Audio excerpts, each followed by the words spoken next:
Pasal 1 ayat pertama sampai dengan pasal 2 ayat 7. Allah menciptakan langit dan bumi serta isinya. Demikianlah firman Tuhan. Pada mulanya Allah menciptakan langit dan bumi. Bumi belum berbentuk dan kosong. Gelap gulita menutupi samudera raya, dan roh Allah melayang-layang di atas permukaan air. Berfirmanlah Allah, jadilah terang, lalu terang itu jadi. Allah melihat bahwa terang itu baik. Lalu dipisahkannyalah terang itu dari gelap. Dan Allah menamai terang itu siang, dan gelap itu malam. Jadilah petang dan jadilah pagi, itulah hari pertama. Berfirmanlah Allah, jadilah cakrawala di tengah segala air untuk memisahkan air dari air. Maka Allah menjadikan cakrawala dan ia memisahkan air yang ada di bawah cakrawala itu dari air yang ada di atasnya. Dan jadilah demikian. Lalu Allah menamai cakrawala itu langit. Jadilah petang dan jadilah pagi. Itulah hari kedua. Berfirmanlah Allah, hendaklah segala air yang di bawah langit berkumpul pada satu tempat, sehingga kelihatan yang kering. Dan jadilah demikian. Lalu Allah menamai yang kering itu darat, dan kumpulan air itu dinamainya laut. Allah melihat bahwa semuanya itu baik. Berfirmanlah Allah, hendaklah tanah menumbuhkan tunas-tunas muda, tumbuh-tumbuhan yang berbiji, segala jenis pohon buah-buahan yang menghasilkan buah yang berbiji, supaya ada tumbuh-tumbuhan di bumi. Dan jadilah demikian. Tanah itu menumbuhkan tunas-tunas muda, segala jenis tumbuh-tumbuhan yang berbiji, dan segala jenis pohon-pohonan yang menghasilkan buah yang berbiji. Allah melihat bahwa semuanya itu baik. Jadilah petang dan jadilah pagi. Itulah hari ketiga. Berfirmanlah Allah, jadilah benda-benda penerang pada cakrawala untuk memisahkan siang dari malam. Biarlah benda-benda penerang itu menjadi tanda yang menunjukkan masa-masa yang tetap dan hari-hari dan tahun-tahun. Dan sebagai penerang pada cakrawala, biarlah benda-benda itu menerangi bumi, dan jadilah demikian. Maka Allah menjadikan kedua benda penerang yang besar itu, yakni yang lebih besar untuk menguasai siang dan yang lebih kecil untuk menguasai malam, dan menjadikan juga bintang-bintang. Allah menaruh semuanya itu di cakrawala untuk menerangi bumi, dan untuk menguasai siang dan malam, dan untuk memisahkan terang dari gelap. Allah melihat bahwa semuanya itu baik. Jadilah petang dan jadilah pagi. Itulah hari keempat. Berfirmanlah Allah, hendaklah dalam air berkeriapan makhluk yang hidup, dan hendaklah burung berterbangan di atas bumi melintasi cakrawala.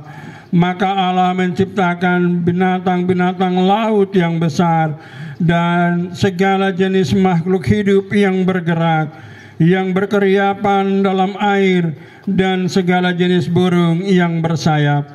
Allah melihat bahwa semuanya itu baik.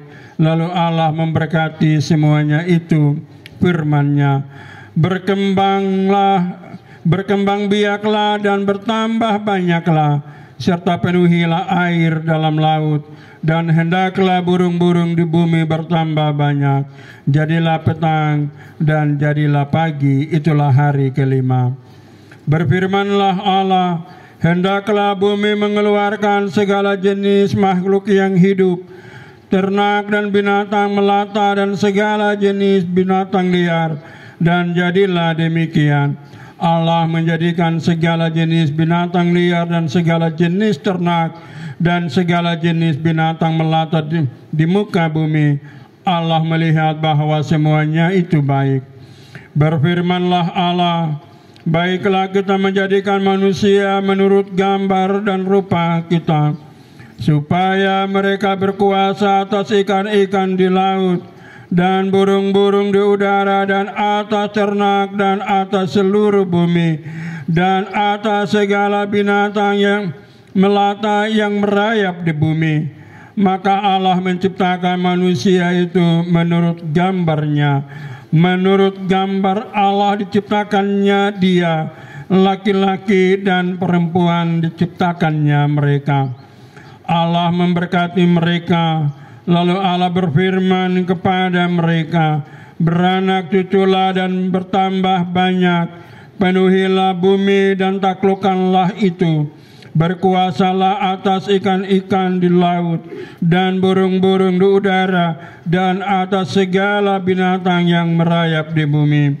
Berfirmanlah Allah, lihatlah, aku memberikan kepadamu segala tumbuh-tumbuhan yang berbiji di seluruh bumi dan segala pohon-pohonan yang buahnya berbiji.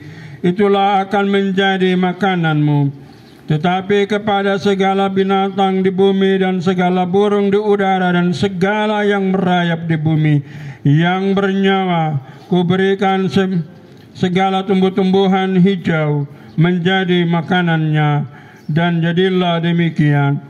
Maka Allah melihat segala yang dijadikannya itu sungguh amat baik. Jadilah petang dan jadilah pagi. Itulah hari ke-6. Demikianlah diselesaikan langit dan bumi dan segala isinya. Ketika Allah pada hari ke-7 telah menyelesaikan pekerjaan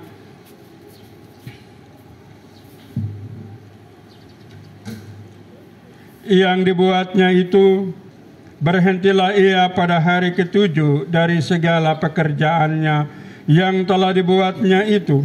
Lalu Allah memberkati hari ke-7 itu dan menguduskannya, karena pada hari itulah ia berhenti dari segala pekerjaan penciptaan yang telah dibuatnya itu. Demikianlah riwayat langit dan bumi pada waktu diciptakan. Ketika Tuhan Allah menjadikan bumi dan langit, belum ada semak apapun di bumi, belum timbul tumbuh-tumbuhan apapun di padang, sebab Tuhan Allah belum menurunkan hujan ke bumi, dan belum ada orang yang mengusahakan tanah itu. Tetapi ada kabut naik ke atas dari bumi dan membasahi seluruh permukaan bumi itu. Ketika itulah Tuhan Allah membentuk manusia dari debu tanah dan menghembuskan nafas hidup ke dalam hidungnya. Demikianlah manusia itu menjadi makhluk yang hidup. Demikianlah pembacaan firman Tuhan. Pujian kepadamu ya Kristus Yesus, kekal selama-lamanya. Haleluya.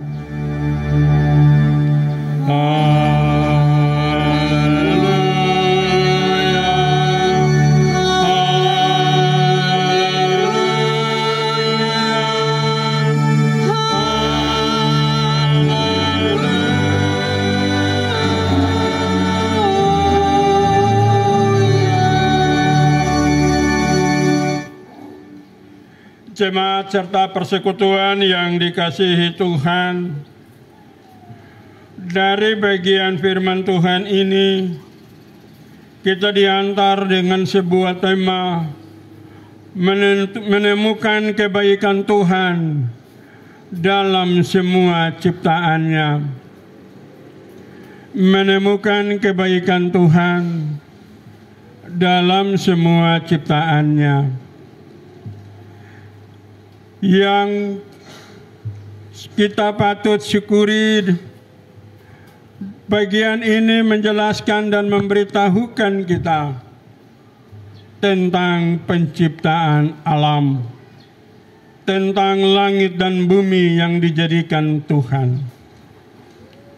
Ada banyak teori-teori pengetahuan yang berkembang di zaman awal abad 18 sampai dengan 20. Salah satu teori yang menempatkan manusia dan hewan itu sejajar yang disebut dengan teori evolusi oleh Charles Darwin.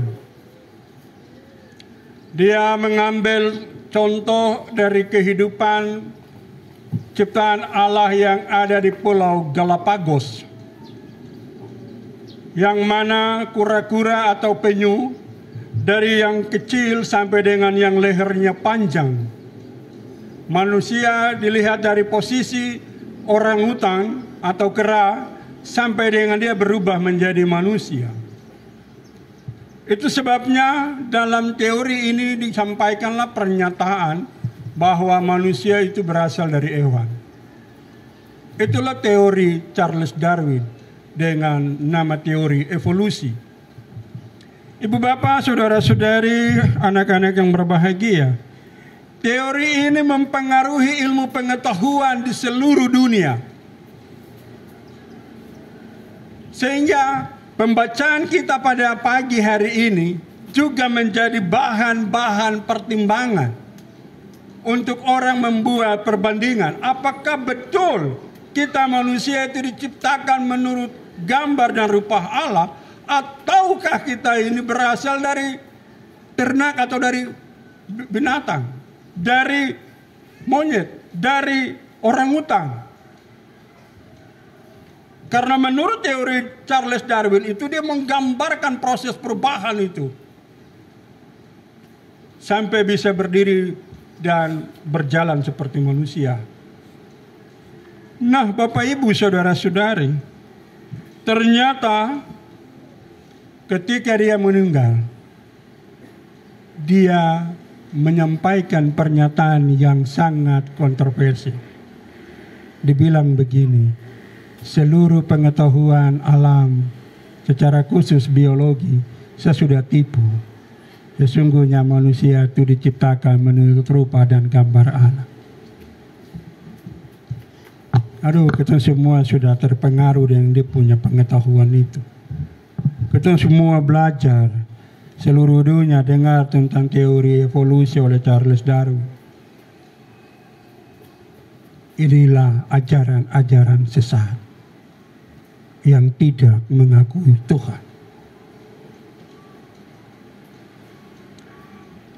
Pada bagian yang kita baca dan jumpai ini, kita melihat hal yang menarik dari ciptaan ini, penciptaan ini. Yang kita jumpai pertama di ayat 2 itu, dia berbunyi demikian, bumi belum berbentuk dan kosong, gelap gulita menutupi samudera raya, dan roh Allah melayang-layang di atas permukaan air.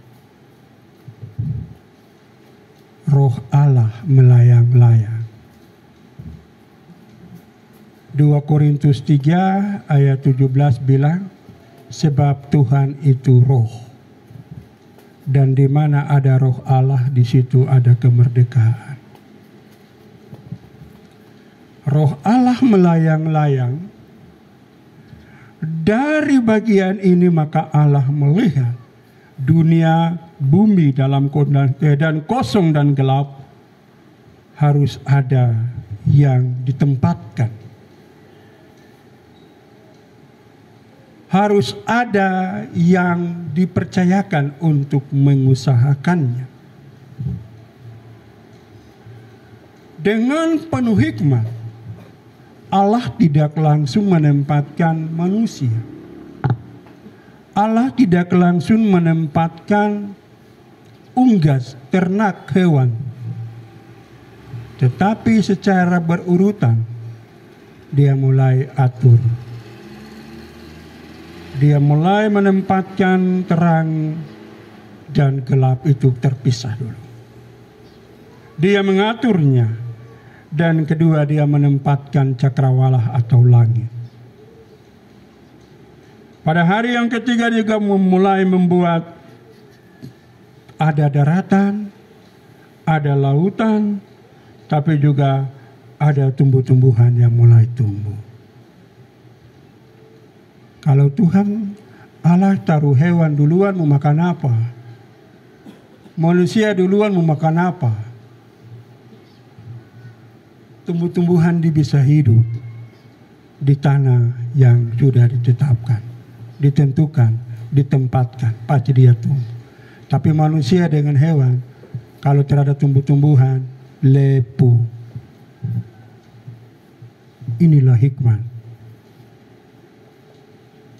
Tuhan mengatur itu sedemikian. Lalu dia di hari yang berikutnya bagaimana Tuhan mulai menempatkan burung-burung, unggas, ternak untuk bisa menikmati buah-buah yang ada. Dan orang juga ini menjadi bagian yang membawa bibit ini bertumbuh terus.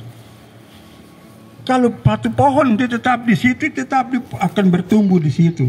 Tapi kalau ada burung, dia mengambil buah itu dan pasti bijinya dibawa, terbang ke tempat yang lain.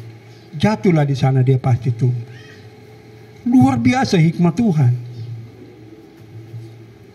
Tumbuh di sana, itu terakhir ada beberapa hewan dan juga manusia yang nanti makan.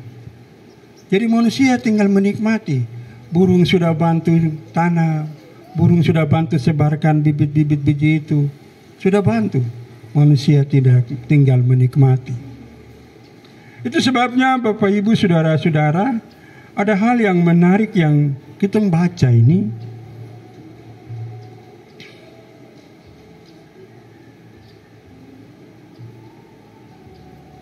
Dikatakan di dalam pembacaan kita, ada dua yang diberkati. Bapak Ibu saudara-saudara, ada dua hal yang diberkati Tuhan. Dikatakan dalam pembacaan kita ini, di dalam bagian di ayat 20 sampai 23 saya hendak bacakan bagi kita. Dikatakan begini.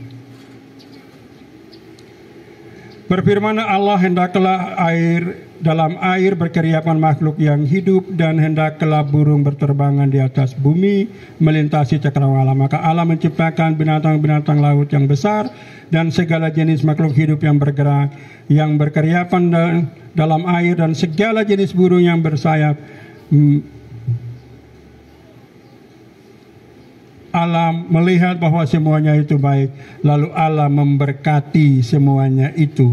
Firman-Nya, berkembang biaklah dan bertambah banyaklah, serta penuhilah air dalam laut, dan hendaklah burung-burung di bumi bertambah banyak.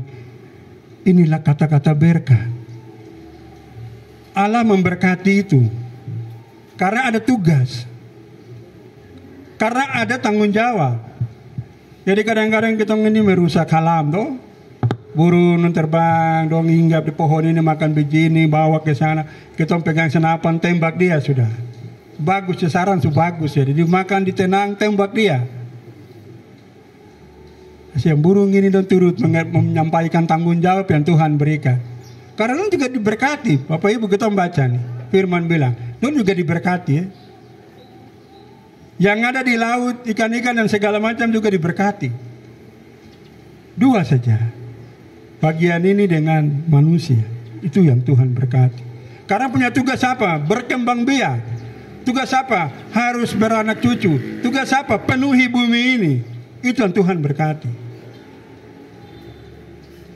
Sekarang siapa? Dari tema kita pada hari ini, menemukan kebaikan Tuhan dalam semua ciptaannya.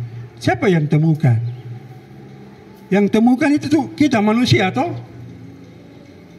Tidak mungkin pohon dia temukan pohon yang sana, oh baik sekali. Dulu aku bicara, yang bicara itu manusia, tapi juga ada di hewan, ada di unggas. Mereka berkata, mengucap syukur, memberitahukan kebaikan Tuhan itu. Dong bisa makan buah ini, bisa menikmati keindahan pohon ini, mereka pasti bernyanyi. Itu bukti dari mereka mengucap syukur kepada Tuhan. Cuma kita antara mengerti dong suara itu. Kita coba-coba hanya bisa siul saja. Minimal hampir sama dengan dong suara. Tapi kalau mengerti, kita antara mengerti. Hanya kita dengar saja toh. Itu tandanya mereka juga sedang menyampaikan syukur. Kita masih tidur, burung lo sudah bangun duluan, lo sudah menyanyi pagi, lo sudah bersiul, lo sudah berkicau, mengucap syukur.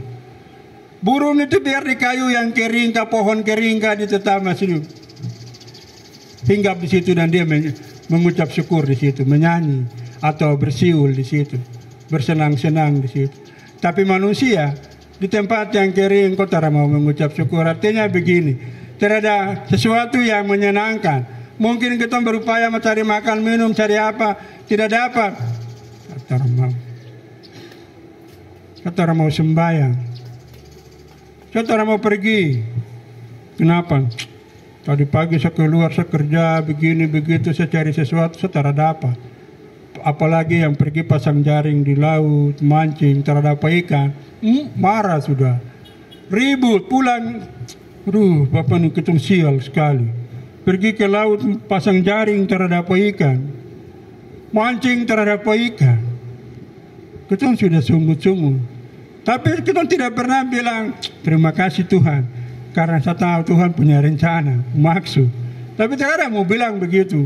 Pasti karena kebutuhan, karena keperluan kita mulai bersungguh-sungguh. Kita pulang dari kantor, pulang dari tempat usaha. Mungkin yang kita cari kita tidak sesuai dengan itu yang kita dapat. Mulai marah-marah. Burung saja di tempat kayu kering pun dia masih bersiul, mengucap syukur. Apalagi manusia yang diciptakan menurut gambar dan rupa Allah. Kalau sudah tidak ada begitu, siapa lagi yang mau bilang terima kasih Tuhan? Tugas manusia ini berat. Bapak Ibu Saudara-saudari, kita membaca sampai dengan di pasal 2 bagaimana Tuhan menciptakan langit dan bumi. Hal yang menarik kita jumpai adalah ketika di hari ke-7, hari perhentian, hari di mana Tuhan memberkati dan kuduskan. Bagian ini yang kita dengar dalam hukum Tuhan. Musa tidak tahu bagian itu. Tapi kenapa firman ini 5 kitab awal ini disebut dengan 5 kitab Musa? Karena Tuhan memberitahukan kepada Musa. Kejadian, Keluaran, Imamat, Bilangan, Ulangan. Tuhan, Kejadian ini Tuhan beritahukan kepada Musa di mana. Tadi kita dengar hukum Tuhan. Hukum Tuhan itu Musa terima di Sinai, Gunung Sinai. Pasti disitulah Tuhan memberitahukan. Itu sebabnya sama dalam hukum Tuhan itu. 6 hari lamanya Tuhan menjadikan langit dan bumi, laut dan segala isinya. Dan pada hari ke-7 ia berhenti dari seluruh pekerjaannya. Dan dia itu sama. Pasti Musa menerima di Gunung Sinai. Maka Musa menuliskan itu. Dan disebut 5 kitab Musa itu. Kejadian itu Tuhan beritahukan kepada Musa. Karena Allah berbicara. Nah Bapak Ibu Saudara-saudari, hal yang menarik juga dari pembacaan kita adalah dalam ciptaan yang terjadi, manusia itu Allah turun tangan. Ada 2 bagian yang luar biasa yang Allah tulis dan Allah kerjakan dengan tangannya sendiri. Manusia dan ke-10 firman. Kita baca bagaimana 2 loh batu pertama yang Musa bawa turun. Itu tangan Tuhan yang menuliskan. Dan Musa mulai mengerti di situ. Karena itu Tuhan langsung berbicara kepada Musa. Ternyata betul. Musa menuliskan ini. baru mulai para ahli-ahli Alkitab mulai dengan tulis. Dorang coba mulai ikuti itu. Musa menerima itu. Nah, Bapak Ibu Saudara-saudari sebagai persekutuan yang dikasihi Tuhan, kita melihat lagi ke dalam bagian yang kita baca. Ada dua bagian yang menarik bagi kita. Di ayat kedua dari pembacaan di pasal pertama dikatakan, bumi belum berbentuk dan kosong, gelap gulita menutupi samudera raya, dan roh Allah secara khusus di sini. Dan roh Allah melayang-layang di atas permukaan. Belum ada tempat. Belum ada bagian yang nanti roh Allah tinggal di dalam. Maka pada pasal 2 ayat 7, itulah bagian ini. Allah menghembuskannya. Ruah, nefes, dan kita hidup. Allah memberi itu. Roh yang tadinya melayang-layang, Allah itu adalah roh. Dan Allah itu datang dan masuk dan ada di dalam diri saya dan saudara-saudari. Roh Allah yang tadinya melayang-layang, dia telah masuk untuk kita hidup. Dan dari bagian ini juga menjelaskan dan menolong kita semua, Bapak Ibu Saudara-saudari. Sebagaimana tadi saya katakan di dalam di dalam 2 Korintus 3 ayat 17, sebab roh Allah atau sebab Tuhan itu adalah roh, dan di mana ada roh Allah di situ ada kemerdekaan. Roh itu masuk. Itu sebabnya Rasul Paulus berani berucap, berkata dan menuliskan itu di dalam 1 Korintus 3 ayat 16-17. Tidak tahukah kamu bahwa tubuhmu adalah bait Allah di mana roh Allah diam? Karena ini Allah telah memberi, Allah mempercayakan itu di dalam diri saudara dan saya, yang terus kita pakai sampai hari ini. Dan tentunya Bapak Ibu Saudara-saudari, ketika roh itu ada di dalam diri kita, roh itu berpengaruh sekali dalam diri kita. Karena apa? Coba saya mengajak umat kita buka dalam kitab 1 Yohanes pasal 5 ayat 7 dan 8. 1 Yohanes pasal 5.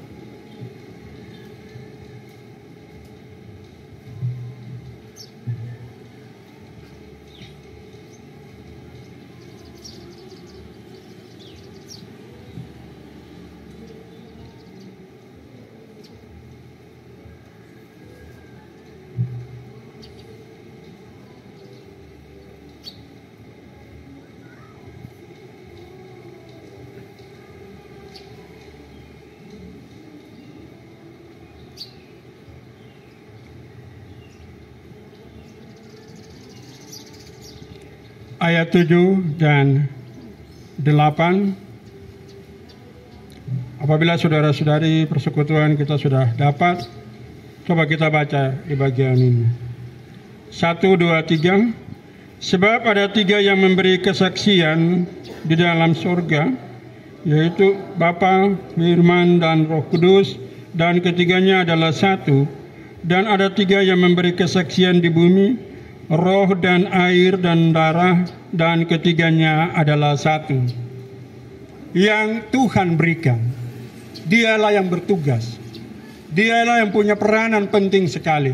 Apalagi yang Allah berikan kepada kita dalam kehidupan kita, yaitu roh, R-nya besar. Dia pegang peranan penting, saudara. Pergumulan kita doakan, kita sampaikan. Tetapi kalau roh kita jauh dari Tuhan, bagaimana pergumulan kita ini terbawa? Bagaimana persoalan kita untuk sampai kepada Tuhan? Karena ada 3, Bapa, Firman, dan Roh. Ada di surga, roh dan air dan darah ada di bumi. Jadi roh ini menjadi perantara. Untuk pergumulan saya dan saudara, dia ini yang bawa. Tapi kalau kita hidup tidak memuliakan Tuhan, maka dia tidak berani untuk menyampaikan. Dia tidak berani untuk datang dan memberitahukan itu. Dia malu. Karena ini yang dihembuskan, yang diberikan oleh Tuhan, yang diberikan oleh Allah, dan inilah yang bertanggung jawab untuk menyampaikan pergumulan kita kepada Tuhan. Bapak Ibu saudara-saudari yang dikasihi Tuhan, yang kita temukan dalam bagian ini, kebaikan Tuhan itu manusia yang rasakan, manusia yang alami. Apa yang baik itu. Jadi tidak bisa kita bilang pohon ini tara laku, kita tebang dia. Pohon itu baik. Kita baru dengar cerita tentang Yunus ya. Yunus pasal 4 ayat 1 sampai dengan 11. Bagaimana Tuhan Allah mengasihi bangsa-bangsa itu. Pohon jarak yang tumbuh malam, pagi dia sudah layu. Yunus marah sekali. Tuhan Allah bilang, layakkah engkau marah? Engkau tidak berkuasa, engkau tidak menanam dan menumbuhkan pohon jarak itu. Kau tidak punya hak. Kau marah? Layak kau marah? Yunus bilang, saya marah. Biar saya mati sudah. Tapi apa yang Tuhan bilang? Saya lebih sayang orang-orang, manusia di Niniwe. Kenapa kau marah? Bapak Ibu saudara-saudari, kita tidak bisa bilang sesuatu yang Tuhan jadikan, Tuhan hadirkan bagi kita itu tidak baik. Kita mau bilang semua yang Tuhan buat itu baik. Semua yang Tuhan hadirkan bagi kita itu baik. Yang kadang-kadang rasa tidak baik, yang bilang tidak baik, itu pikiran dan perasaan kita sendiri. Sehingga Bapak Ibu saudara-saudari, terkadang juga kita sendiri yang mendukakan Roh Kudus. Karena kita orang bicara yang tidak tepat. Kita bilang ini begini begitu. Apalagi yang selalu bicara menjelek-jelekan sesama manusia. Sesama manusia ini bikin masalah. Pertandingan liga sepak bola di Eropa, rasisme muncul. Dunia ini bicara. Pemain-pemain yang dari luar negara itu bermain dengan baik, tapi juga diejek oleh bangsa atau negara itu, pasti jadi masalah besar.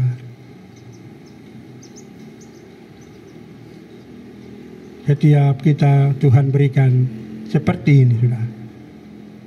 Dan dari setiap yang Tuhan berikan, kita semua patut bersyukur. Karena itu semua Tuhan berikan baik. Sehingga Bapak Ibu saudara-saudari, dari bagian ini, hal yang perlu kita ingat bersama hanya 3 catatan penting saja. Pertama, kita ingat kita telah diberikan hak untuk menjaga dan menguasai seluruh ciptaan Allah. Janganlah kita menjadi orang-orang yang merusak dan yang berkata tidak baik terhadap semua ciptaan Allah. Semua Tuhan berikan itu menurut yang Tuhan telah atur. Hal yang kedua, saudara-saudari, ingat bahwa di dalam tubuh kita ada Roh Allah. Masakan kita mau membinasakan Roh Allah atau bait Allah itu? Perkataan Rasul Paulus di dalam 1 Korintus 3 ayat 17, barang siapa membinasakan bait Allah itu, maka Allah akan membinasakan dia. Kita sendiri yang mengalami, kita yang lakukan tidak seturut dengan apa yang Allah kehendaki, kita sendiri alami. Dan hal yang ketiga, saudara-saudari, bahwa Roh itu dia memegang peranan penting. Doa saya dan saudara-saudari akan Tuhan jawab. Akan kita menerima jawabannya kalau hidup kita baik di hadapan Tuhan.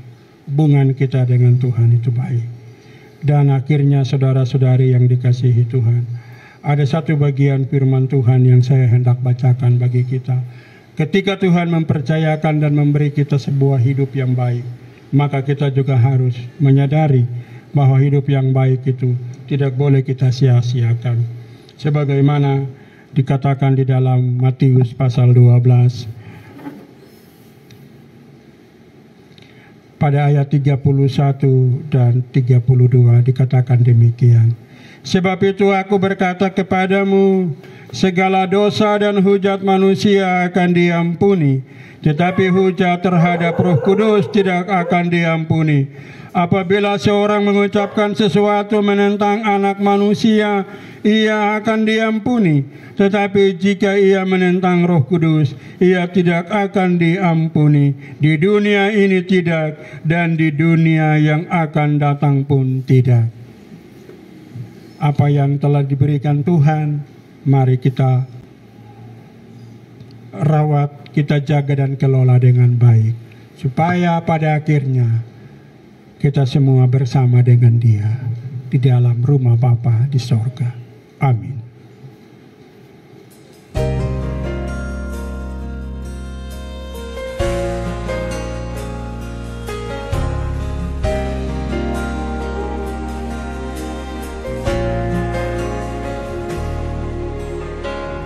Little girl sitting in her mother's arms with sadness in her eyes. The doctor said, "I'm sorry, ma'am, there's just no hope inside." The family gathered around her and on their knees began to pray. As the tears fell like rain, you could hear her mother say, "Lord, I need a miracle today. Please just let one pass my way."